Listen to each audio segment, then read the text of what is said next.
Alright, so we didn't actually make you guys do a one hot finite state machine in homework.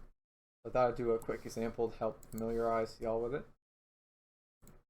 So I have our starting state diagram here, just a little bit of starting circuitry.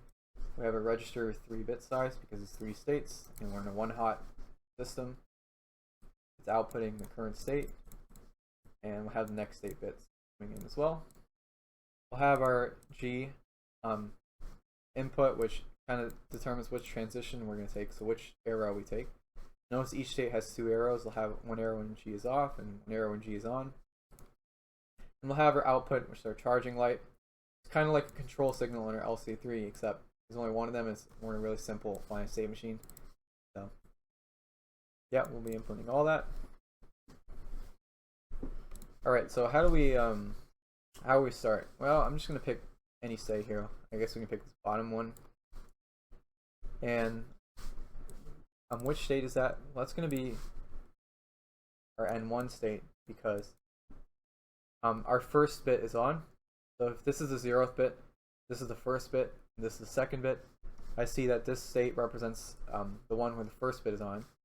So all the places where we might need to make this our next state is going to be our incoming arrows. So I'm just going to read through the incoming arrows. Looks like it's coming from our S0 state. Why S0? Because the 0th bit is on. So this state represents S0. I'm just going to write S0 here. And which arrow do we take? Well, we're taking the arrow when G is off. So I'm going to call this G0. So basically, N1 is going to be equal to S0 and G0. And notice every state has 2 arrows. They have one for when G is off and one when G is on.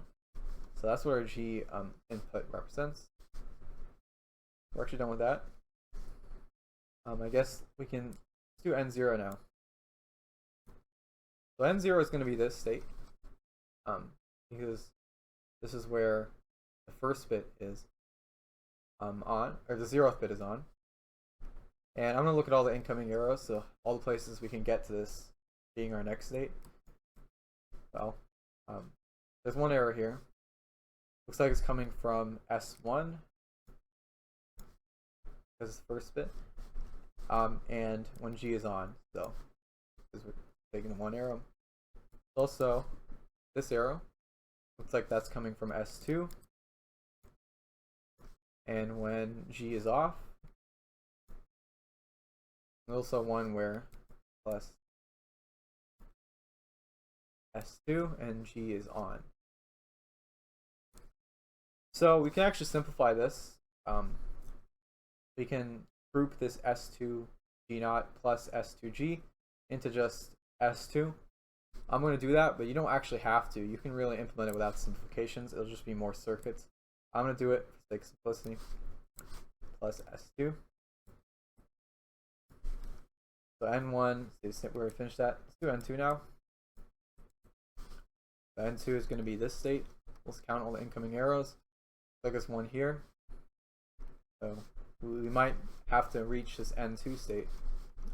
Basically, this state might be our next state if our initial state is S0, and we take this where G is positive.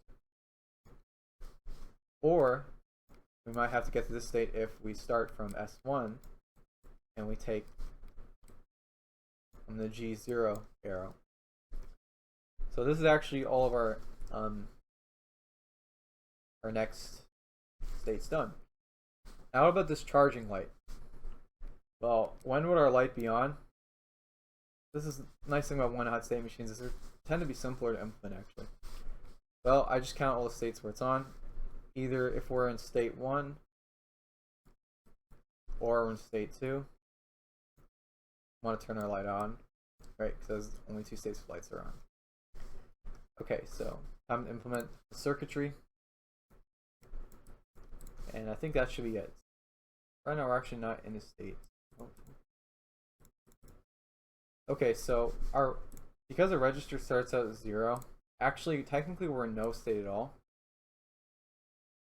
So I'm just gonna make a default state. There we go. Okay, so by default, we're just going to go start out in this 0 state. Alright, so watch carefully which wires are hot right now. Right now, we're in the 0 state. And when G is off, we're projected to go to the first state. When G is on, we're actually projected to go to the second state. So it matches the arrows, right? So we're in this state. When G is off, follow this arrow, we go to the first state. Follow this arrow, we go to the second state. So I guess let's just go to the first state. Watch how it changed.